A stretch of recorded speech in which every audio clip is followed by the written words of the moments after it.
Well, how about that? Where do I start with that one? St Johnstone 0, Celtic 2. On the face of it, probably looks like one of those comfortable victories that you get at this time of the season after a European away day. As we know, John McGinley, it was anything but. Yeah, it was anything but that Griffiths goal is as big a goal as I can remember for a wee while at Celtic. I think that we couldn't really afford to drop points today. I don't think, and Griffiths is unbelievable. He's had more comebacks than anyone I can think of at Celtic over the years, and for him to pop up with that header, Lennon heading it in on the touchline, it was a fantastic moment. And just delighted to get the win given the performance and the difficulties that we had today. But I can't deny that moment. I was left buzzing by it. Yeah, it's such a tough game to kind of analyse, isn't it? Because we were so poor for 90 plus minutes and then we still come out with a 2-0 win at a relatively tough place to go against a team that applied themselves quite well. So we'll do our best on the live reaction on 67 Hail Hail to kind of run through the rubble of the performance, and it was a pretty poor performance, but also, maintain the positives of winning the match. We'll start with the positives then. Obviously, that Lee Griffiths goal, when you saw him chucked on with 15 minutes to go, you kind of had a feeling it was in the air that Lee Griffiths was going to come back and get that goal. How big a goal is it in the context of everything? Well, it's huge. I mean, if he doesn't play another minute for us ever again, I would say he's still played his part in a title race for us because, like I said, going into the derby after the international break, with Rangers having a fairly easy home game later, you'd expect him to win that. We couldn't really afford that, and he pops up again. But I think we need a player like Griffiths in the team. I think Odsonne Edouard's going to get a lot of criticism over the next few days. There's going to be a lot of pundits lining up to have a wee kick. So I don't want to pile on that too much. But what I'd say is that Edouard looks isolated in that Celtic team.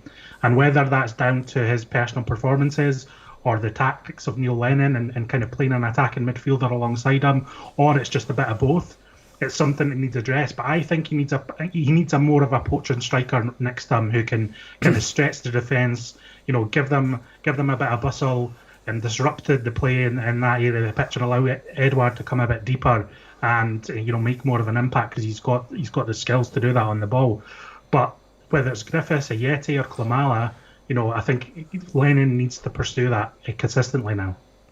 Yeah, Edward's had so many different partners already this season, hasn't he? He started games with Klimala, he's played with Ayeti, he's played with El Yunusi, he's played with Christie, he played with Edouard, obviously, with Griffiths at the start of the year. So he's had so many different partners. I agree with you. I think this experiment of playing Edouard and El Yunusi or Edouard and Ryan Christie together up top just doesn't work. We've spoken about it in the past, I think, on the channel with the way that El Yunusi and Christie play the game. They're creators more than finishers. And I think in many ways Edward's obviously a finisher, but in many ways the way he plays the game, he likes to be a creator as well, or he certainly plays in that area of the pitch. I think you see Edward at his best when he's got someone like Griffiths or Klimala or, most notably Ayeti, someone who wants to stretch the game. Edward has more space. Do we think that the finale of today's game will, reinforce that point and make it almost impossible for Neil Lennon to play Edward with an El Yunusi or Christie going forward? I would hope so. I would really hope so. Because, as I say, I think there's going to be a lot of chat about Edouard's performance today and the way he played the game. But I don't think it's all down to him. The responsibility has to be shared for his pure performances, I think, because we all know he has the quality. So we need to find a way for him to get the best out of Edouard and get him to show that quality on a consistent basis. Heading into the Rangers game, I would love to see Edouard play with Ayeti if he's fit. And there's chat that Lennon is going to try and get him back for that one, or I would like to see him alongside Griffiths or Klimala. The international break could be a chance to get a couple of bounce games in at Lennoxtown, give Griffiths a bit of game time, give Klimala a bit of game time, so that we're fully prepared for the visit at Rangers. Yeah, we are of course doing this live on 67 Hail Hail, St Johnstone 0, Celtic 2. If you're watching this and you've got any thoughts on the match, any points you want us to discuss, just let us know in the comments. They all come up on the screen in front of me. That's what Celts 88 Boys 67's done. Griff, what a man, simple but effective. Is this the I was going to say the second coming of Lee Griffiths, but it's really like the fourth or fifth, isn't it? Is this it now? Is he back for good? Well, for all the chat about how his Celtic career's been over multiple times, and for all the chat that we'd be punting him on loan, and Lennon's sick of him and all that, in reality, I think what's happened in this stage of the season, he's been injured for a while. He's been picking up niggling injuries, and whether that's to do with lack of fitness or not is up for debate.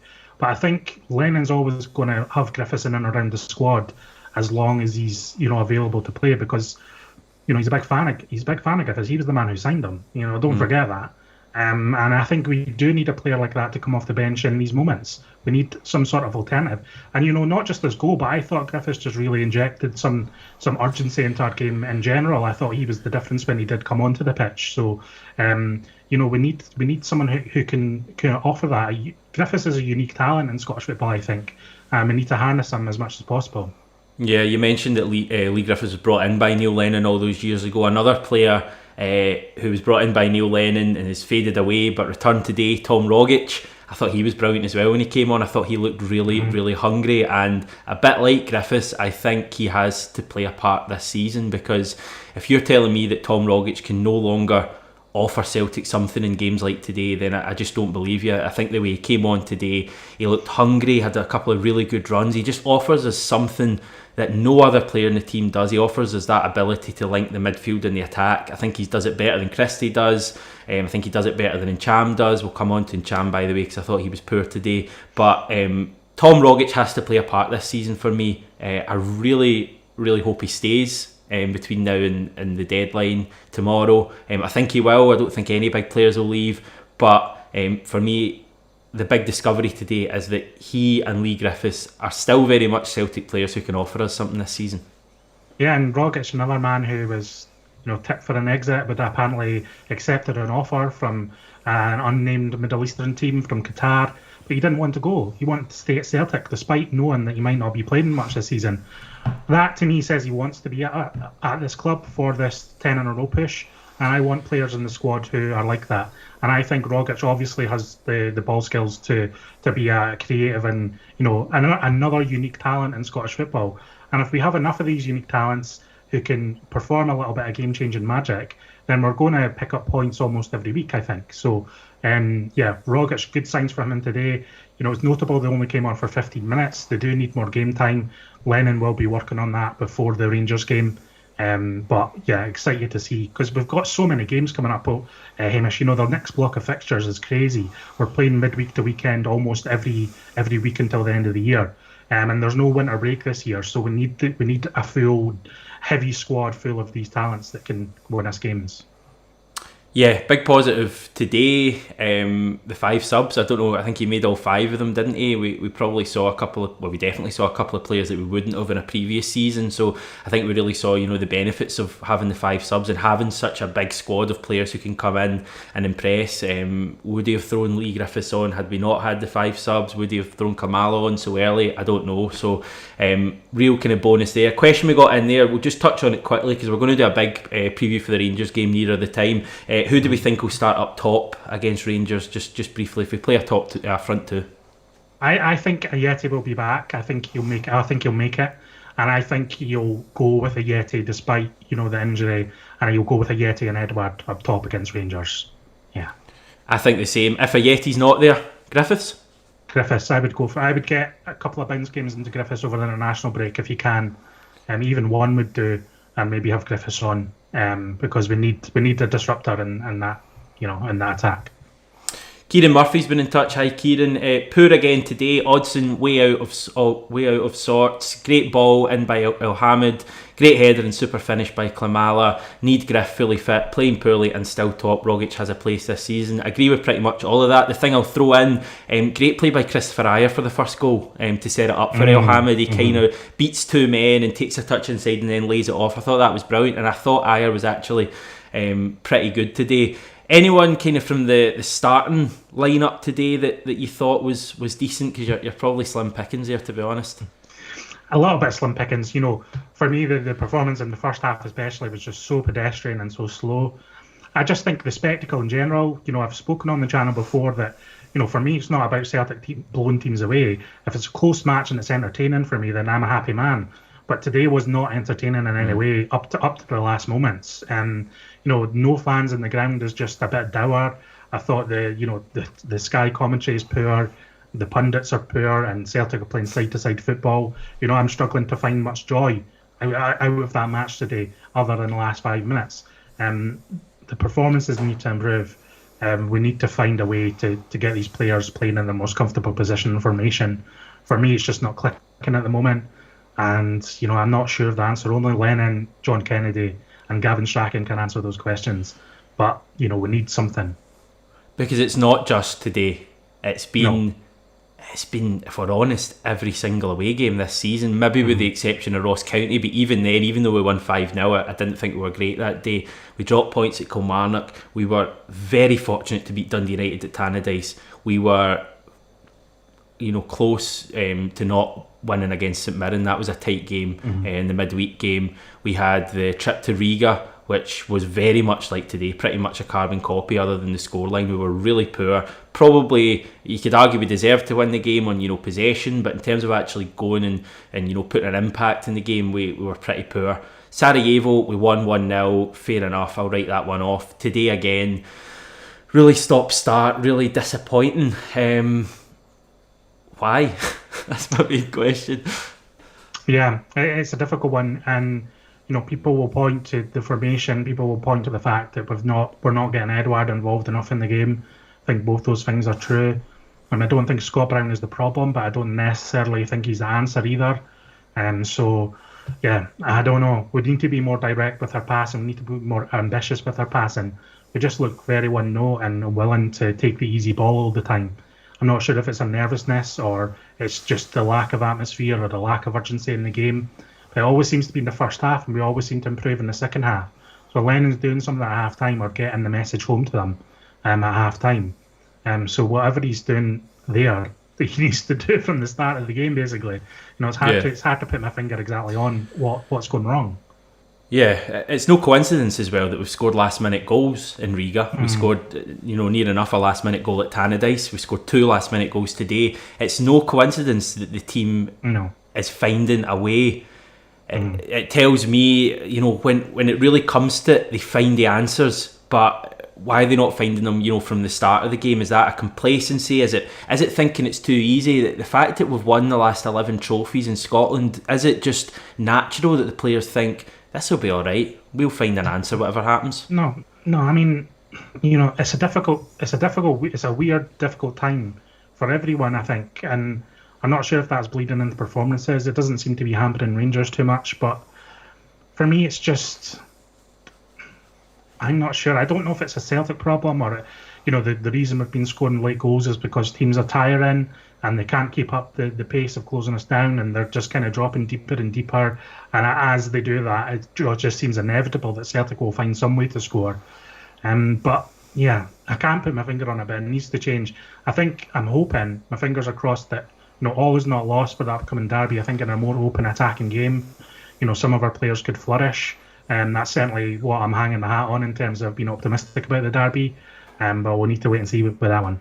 Yeah, I was reading quotes from Callum McGregor earlier in the week. He gave away an interesting kind of nugget of information that he said the management team, view these chunks of fixtures between international breaks. They kind of eye them up as like 7 or 8 game chunks, which I thought was interesting because the only thing you ever hear in press from Lennon is we focus on the next game. But Callum McGregor basically gave away that they actually look at, the 7-run games between one Scotland game and the next Scotland game and go, right, let's try and win all 7. And to be fair to us, the last, I think, is it 6 or I think maybe even 7 games since the last Scotland games, we've won them all and we've kept clean sheets in all but 2 of the games. So we are getting the results in the end, but, your eyes don't trick you. What you're seeing isn't impressive at the moment. Yeah, and I mean, the only game we've lost this season was against Ferencváros. So, we dropped points against Kilmarnock, but every other game has been a win. So, that's why there's a bit of a schism in the support. I think that's why there's disagreement between supporters, because some people point to that record and it is impressive, but like you say, you can't deny that some of the performances have been lackluster.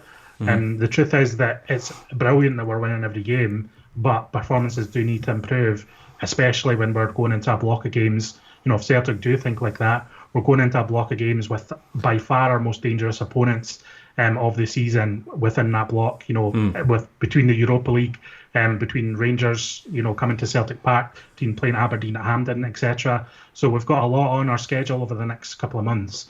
And I do think we need to be playing better. But at the same time, I think we can play better. And I think, Lennon has got performances out of these players, and Lennon is still finding a way to win. So we can't be too despondent, but at the same time, we can't ignore the fact that we're not playing well. Yeah, I think we have to play better for the games we've got coming out. I think if we play at the same level we've played this international kind of chunk, and the next one we'll probably end up with like 1 win or something, because the fixtures are really hard. We've got Aberdeen twice, we've got Rangers, I think we've got every team in the Europa League or whatever, so it's a really tough fixture run. But if there's one thing this Celtic team do, invariably they answer the question. Maybe not in Europe, but in terms of domestic football they always answer the question. So here's hoping. Right, I'll fire through some of the comments that are coming in, because there are loads of them. Thanks very much, and let us know if you've got anything else. Goalie was good today, took all crosses except one in the first half. David McMillan saying very frustrating game again. David also going on to say, if I can scroll my wee thing down, Ayer was good, Griffiths well done to him, and congrats to Klimala. One of those guys should play more, as they are both pests up front.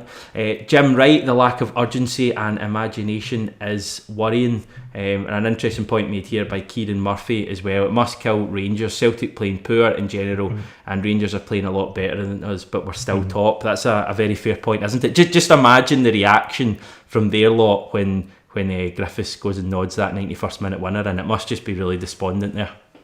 Well, it's a sickener. Yeah, it's a sickener for them.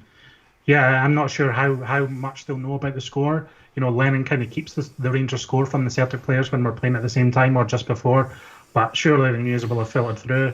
Sorry, I was referring to the fans, but... Oh, the fans!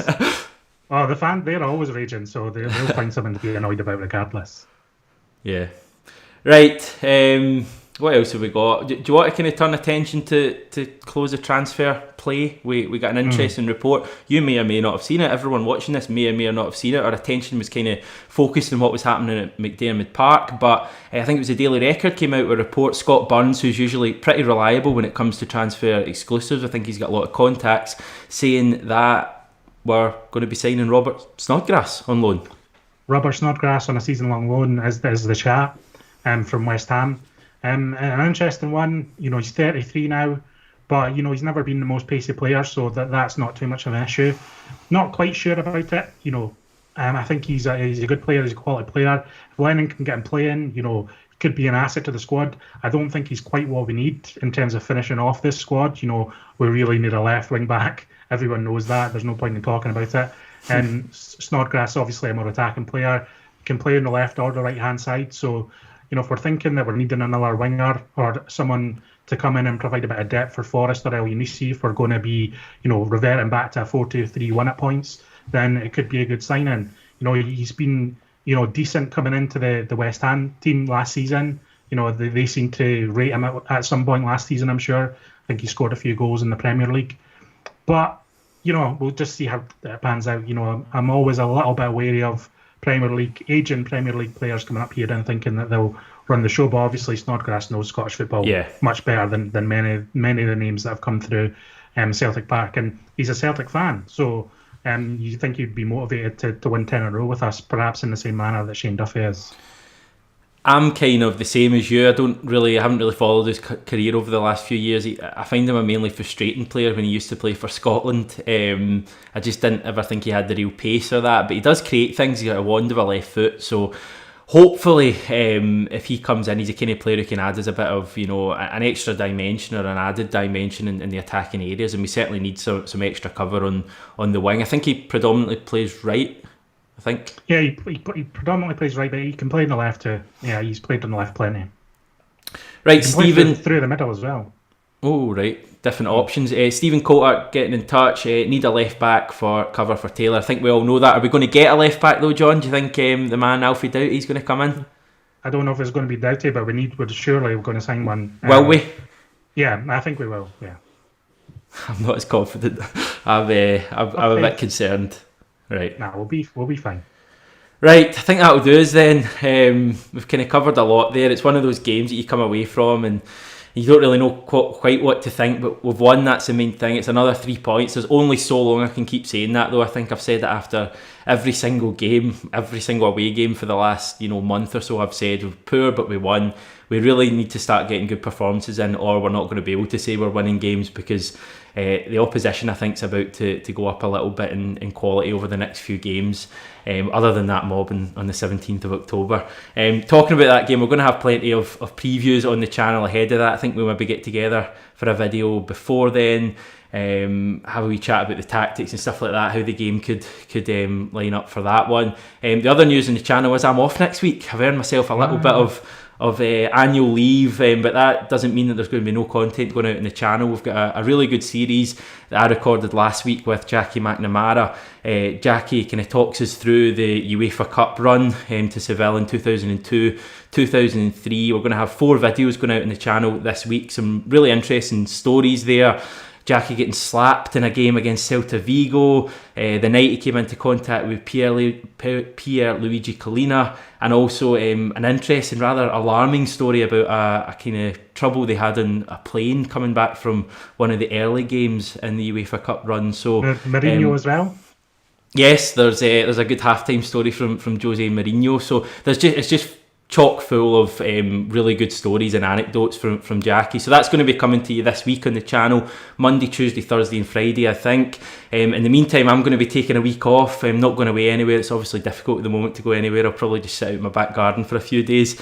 I feel like I've kind of earned a bit of time off with the way Celtic have been playing lately. But yeah, we really appreciate all the support on the channel. We crossed the 6,000 mark. If you've not yet managed to subscribe, please feel free to do that. We'd really appreciate that. And yeah, John, we'll be back soon, building ahead to the big game against Rangers. Yeah, we certainly will. I'm looking forward to all these games coming up. It's an exciting time of the season. Definitely. Right, thanks very much, John. Thanks very much, everyone who's watched this video. I will do, and we'll speak to you very soon. Take care, and hail, hail.